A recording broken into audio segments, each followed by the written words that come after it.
Cylinder पाहिजे शोभान दो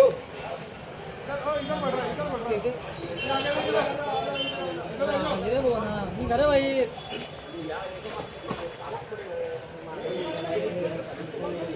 तुम्ही बाहेर कंटिन्यू माणसाल म्हणा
मागील 1.5 तासापासून मागणी तांडव सुरू आहे. आतापर्यंत 3 कंपन्या आगीच्या विळख्यात आल्याचं समोर आलं. काय माहिती?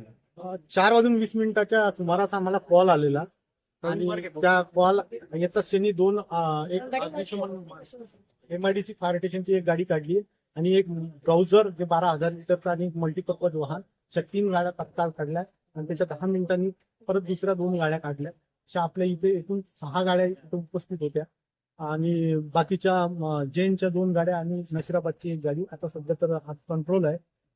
प्लास्टिकच्या कंपनीला असं निदर्शन आहे की प्लास्टिकच्या कंपनीला आग लागली आणि तिथे हवेचा झोत इकडे असल्यामुळे बाजूचा या कंपनीतला थोडासा भाग जळणार आहे. त्याच्यात कुठलीही जीवितहानी नाही आहे. तर सध्या आगीवर त्यांनी नियंत्रण मिळवलं. किती बंब लागले सर एकूण? आता तर असं 10च्या आसपास लागले असतील असा अंदाज आहे. आणि प्रत्येक गाडीचे किती ट्रिप मारले आणि ह्या साईडला काही गाड्या चालवत आणि त्या साईडला काही गाड्या.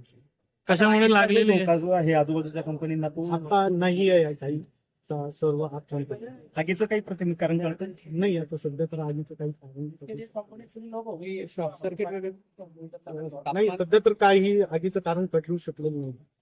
सर आपल्याला माझं नाव अश्विजित मनोहर घाडे, प्रभारी मुख्य अग्निशमन. मोठ्या प्रमाणात आग लागली 3 फॅक्टरींना.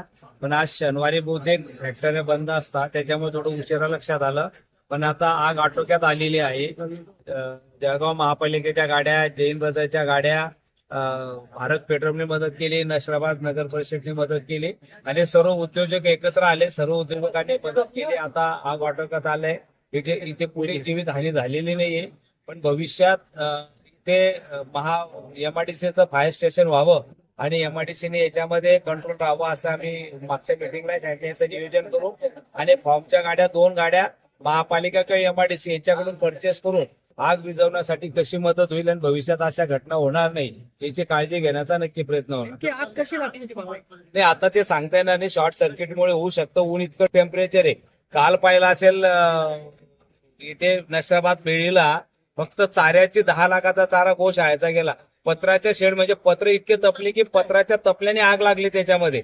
आता टेम्परेचर एवढं आहे की 47-48 टेम्परेचर आहे. त्याच्यामुळे आता सांगणं शक्य नाहीये. पण नक्कीच उद्योजकांना विनंती करू की बाबा भविष्यात काळजी घेण्याचा नक्कीच प्रयत्न करू त्याच्यात. मामा अनेक दिवसापासूनची मागणी येत होतं, तुम्ही सांगितलं मात्र इथे फायर स्टेशन का होत नाही, इथलं फायर स्टेशन हरवण्यात आलं. एक फायर स्टेशन आहे, ते गाडी उभी असते, पण एमआयडीसीनी स्वतंत्र फायर स्टेशन त्यांचं करावं आणि फॉर्मच्या गाड्या सुद्धा ठेव्या, ही मागणी उद्योजकांची आहे. तिला चालना देऊन लवकरात लवकर ते करण्याचा प्रयत्न करणार आहोत.